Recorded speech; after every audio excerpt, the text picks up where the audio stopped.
Αντικειμενοστραφής προγραμματισμός, λοιπόν. Ένας πιο φυσικός τρόπος επίλυσης προβλημάτων, όπως μας λέει το βιβλίο. Μέχρι τώρα ο υπολογιστής μας παρουσιάστηκε ως μια μηχανή, τέτοια προβλήματα λύναμε, που ξέραμε από την αρχή την ακολουθία των βημάτων. Ήταν διακριτά. Για να βρούμε το μέσο όρο 20 μαθητών, διαβάζαμε τα στοιχεία σε ένα πίνακα 20 θέσεων, μηδενίζαμε ένα αναθριστή, βρίσκαμε το άθροισμα και ούτω καθεξής. Πόσες φορές όμως έχουμε βρεθεί σε μια κατάσταση την οποία, ενώ γνωρίζουμε γενικά πώς θα αντιμετωπίσουμε αόριστα, δεν μπορούμε να την εφαρμόσουμε. Παράδειγμα, μας λέει το βιβλίο, κάποτε η μαμά μας ήθελε να στείλει λουλούδια στη φίλη της την Άννα που γιόρταζε, αλλά ζούσε στη Ρώμη. Τι θα έπρεπε να γίνει εκεί? Η μητέρα μας είναι αδύνατο να πάει αυτοπροσώπως, όπως λέει το βιβλίο, τα λουλούδια στη κυρία Άννα. Οπότε έπρεπε να πάει σε έναν ανθοπόλη της γειτονιάς και να ζητήσει βοήθεια, να δώσει διάφορα στοιχεία, το όνομά της, το επώνυμό της, διεύθυνση, τηλέφωνο, email, να περιγράψει τον κύριο Γιώργο τι τύπου λουλούδια θέλει να τη στείλει, να δώσει τη διεύθυνση και τα στοιχεία της κυρίας Άννας στη Ρώμη και μπαμ, άπαξ και τα πλήρωσε, ήταν σίγουρη ότι θα φτάναν τα λουλούδια στη φίλη της. Βέβαια πίσω από εκεί κρύβονται πολλά πράγματα, θα τα δούμε σε λίγο, έτσι. Αντικειμενοστραφής, λοιπόν, προγραμματισμός, μας λέει το βιβλίο, η αντικειμενοστραφή σχεδίαση είναι μια μεθοδολογία ανάπτυξης εφαρμογών, προγραμμάτων, η οποία στηρίζεται σε αυτόνομες προγραμματιστικές οντότητες με δική τους ταυτότητα και συμπεριφορά. Αυτές τις οντότητες τις λέμε αντικείμενα. Αντιστοιχούν σε φυσικές οντότητες, οι έννοιες του φυσικού μας κόσμου, και δομούνται με βάση δεδομένα, ιδιότητες, θα τα δούμε αναλυτικά σε λίγο, που προσδιορίζουν την υπόστασή τους, και ενέργειες, κανόνες συμπεριφοράς που εφαρμόζονται πάνω στα δεδομένα. Σε μια εφαρμογή ένα αντικείμενο είναι ο ομαδοποιημένος συνδυασμός δεδομένων και κώδικα. Δηλαδή συνδυάζουμε τα δεδομένα μας, τις μεταβλητές μαζί με το κώδικά μας, τα οποία έχουμε τη δυνατότητα να χειριστούμε ενιαία. Τα δεδομένα αποτελούν τα χαρακτηριστικά ενός αντικειμένου και θα τα λέμε ιδιότητες από εδώ και πέρα, ενώ οι ενέργειες καθορίζουν τη συμπεριφορά, θα τα λέμε μεθόδους, έτσι. Οι θεμελιώδεις, όπως είπαμε, αρχές του αντικειμενοστραφούς προγραμματισμού πηγάζουν από τον κόσμο μας. Να χτίσουμε μια αντικειμενοστραφή εφαρμογή επιτυχάνεται με τη δημιουργία και το χειρισμό των αντικειμένων. Πρέπει να αναλύσουμε το πρόβλημα που θέλουμε να επιλύσουμε, να αναγνωρίσουμε και να καταγράψουμε τα συστατικά μέρη, τα οποία είναι τα αντικείμενα που συμμετέχουν με βάση το ρόλο στο συγκεκριμένο σενάριο που μας περιγράφουν, οι ιδιότητες κάθε αντικειμένου, τα χαρακτηριστικά, έτσι, οι υπηρεσίες ή οι ενέργειες που προσφέρει το κάθε αντικείμενο. Αυτά είναι οι μέθοδοι. Έτσι αναπτύσσονται συνεργασίες μεταξύ των αντικειμένων και επιλύεται τελικά το πρόβλημα.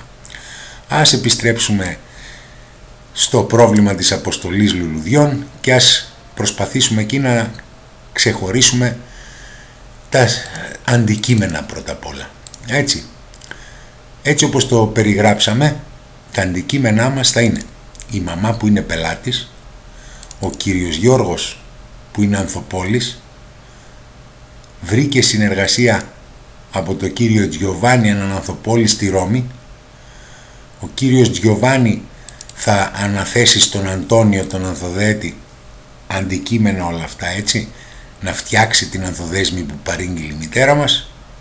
Ο Πέπε, ο ταχυμεταφορέας, με το παπάκι του θα πάει και θα παραδώσει στη κυρία Άννα στη Ρώμη την ανθοδέσμη. Άρα τα αντικείμενα σε αυτό το σενάριο είναι η μητέρα μας, ο ανθοπόλης της γειτονιάς μας, ο ανθοπόλης στη Ρώμη, η υπάλληλοι του και η κυρία Άννα, έτσι. Ιδιότητες, τα χαρακτηριστικά, ας τα πούμε μεταβλητές, έτσι. Αυτό είναι στην ουσία οι ιδιότητες. Για τη μαμά τι χρειάζεται να ξέρουμε? Το όνομα, το επώνυμο, τη διεύθυνση, το τηλέφωνο, το email, πιθανότατα, για να κοπεί και κάποια απόδειξη. Η κυρία Άννα, Το όνομα, το επώνυμο, τη διεύθυνση για να της πάμε τα λουλούδια, το τηλέφωνο αν δεν τη βρούμε, email. Για το κάθε αντικείμενο συζητάμε τώρα. Ο κύριος Γιώργος, επωνυμία της εταιρείας του, ποιος είναι ο ιδιοκτήτης, το επώνυμο του ιδιοκτήτη, μια διεύθυνση, αφημί, τηλέφωνο, email, ένα τραπεζικό λογαριασμό πρέπει και να πληρωθεί, κωδικό δικτύου συνεργασίας, θα έχει κάποια δίκτυα που συνεργάζεται, και παρόμοια για τον Τζιοβάνι. Έτσι, τα ίδια πράγματα. Ο κύριος Γιώργος και ο Τζιοβάνι είναι ανθοπόλες, τα ίδια πράγματα. Αντίστοιχα τώρα για τον Ανθοδέτη, τον Αντώνιο, πάλι πρέπει να ξέρουμε την εταιρεία που δουλεύει, ποιος είναι ο ιδιοκτήτης, το επώνυμο του ιδιοκτήτη, διεύθυνση, αφημί, βλέπουμε πολλά είναι κοινά, έτσι. Email, ειδικότητα, μπορεί να έχει ειδικότητα σε μια συγκεκριμένη ανθοδέσμη και μια ωραία αμοιβή μισθό, τι παίρνει. Ο Πέπε, πάλι κοινά στοιχεία και με τους ανθοπόλες μέχρι ένα σημείο, αλλά από εκεί και πέρα χρειάζεται να έχουμε και κάποιες άλλες διαφορετικές ίσως ιδιότητες. Δηλαδή ιδιότητες θα λέμε οι μεταβλητές, τι πρέπει να ξέρω για κάθε αντικείμενο. Έτσι. Ενώ οι μέθοδοι, οι ενέργειες, οι υπηρεσίες που προσφέρει, έτσι. Παράδειγμα, μέθοδος, η μαμά τι κάνει, παραγγελία. Ο κύριος Γιώργος τι κάνει, δέχεται παραγγελία, ζητά συνεργασία στην Ιταλία. Ο Τζιοβάνι τι κάνει, αποδέχεται τη συνεργασία από τον κύριο Γιώργο, αναθέτει την ανθοδεσία στον Αντώνιο, αναθέτει την παράδοση στο Πέπε.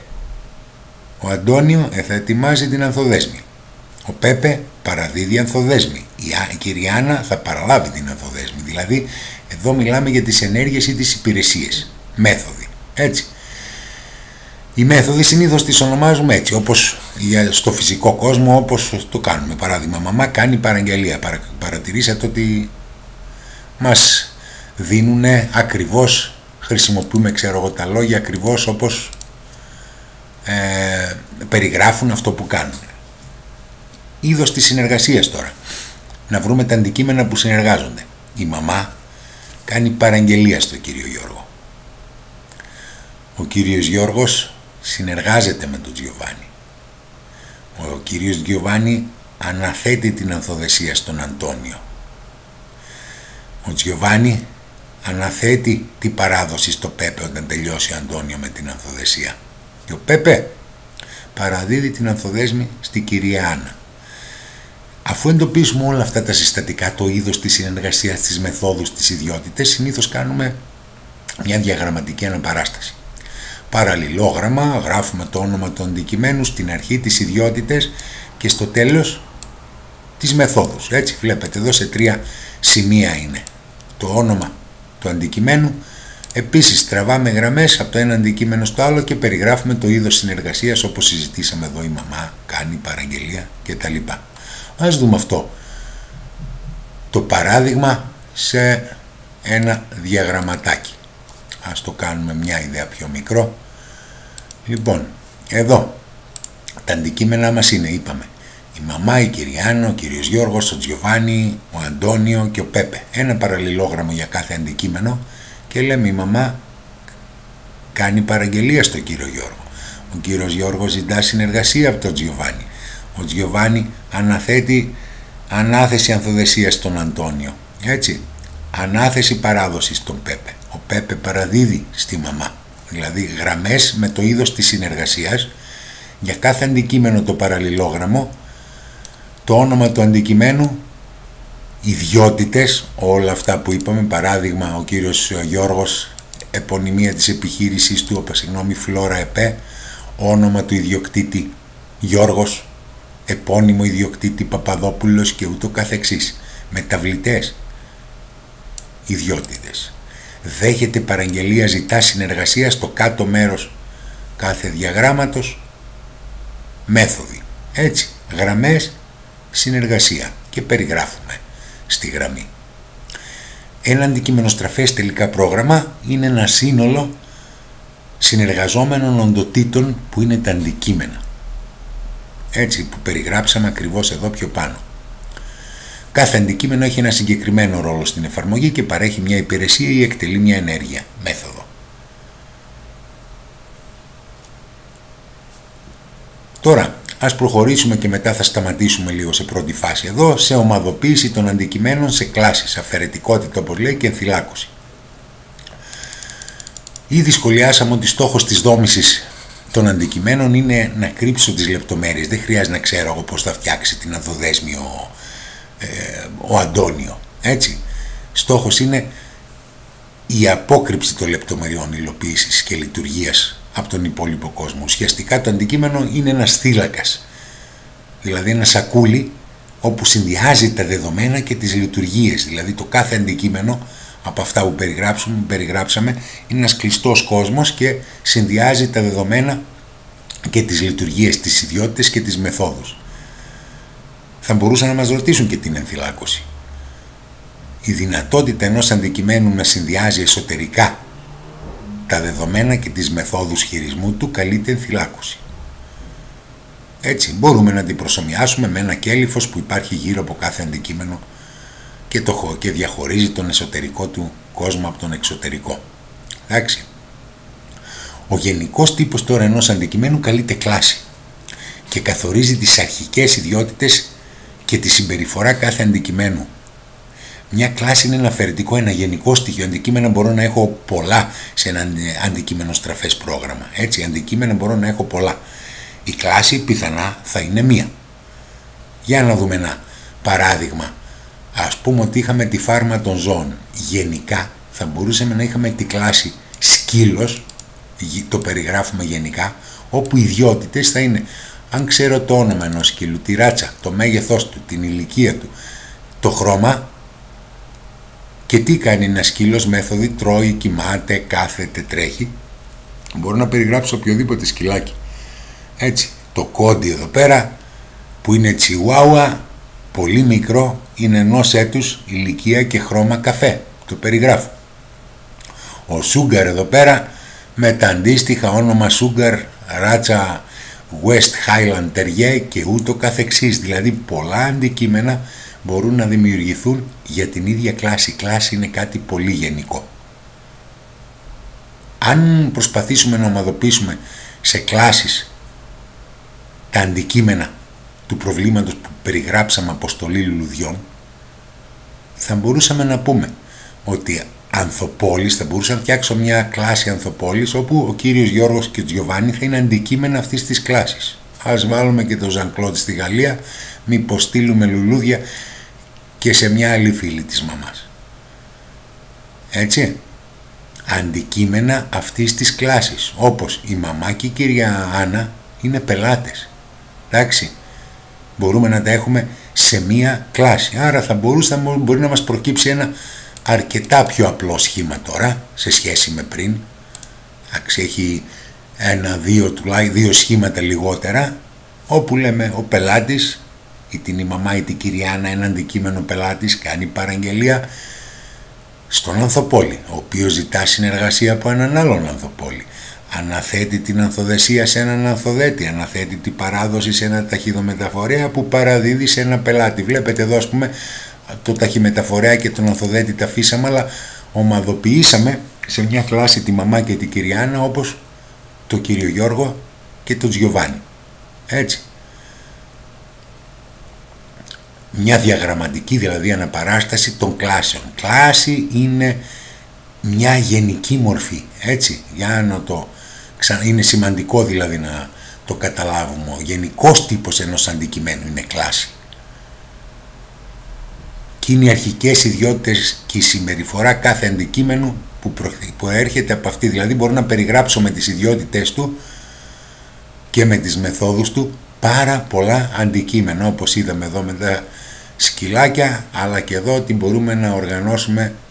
Αυτά τα είχαμε πει στην αρχή, αντικείμενα είναι αντικείμενα, έτσι κάναμε μια διαγραμματική αναπαράσταση και τώρα τα κάναμε σε μια καλύτερη αρχεία, κάναμε μια γενική μορφή ανθοπόλης, γιατί και για τον κύριο Γιώργο και για τον Τζιοβάνι και οι δυο είναι ανθοπόλης, πρέπει να ξέρουμε τα ίδια πράγματα και κάνουν παρόμοιες δουλειές, τις ίδιες δουλειές.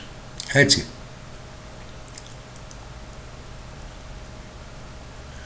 Παράδειγμα, άλλο διαγραμματικής αναπαράστασης κλάσεων, θα μπορούσαμε να έχουμε μια εφαρμογή που θα έχει τετράγωνα ή ορθογώνια, τρίγωνα ή κύκλους. Βέβαια το τετράγωνο και το ορθογώνιο είναι σχεδόν το ίδιο πράγμα και θα λέγαμε έχω μια κλάση τρίγωνο. Για το τρίγωνο πρέπει να ξέρω ύψος, βάση, το σημείο χ, στο οποίο θα το σχεδιάσω, χρώμα. Υπολογίζω το εμβαδό του, αλλάζω το χρώμα του, ας πούμε 2 μεθόδους. Για το παραλληλόγραμμα, και ένα τετράγωνο είναι ένα παραλληλόγραμμα.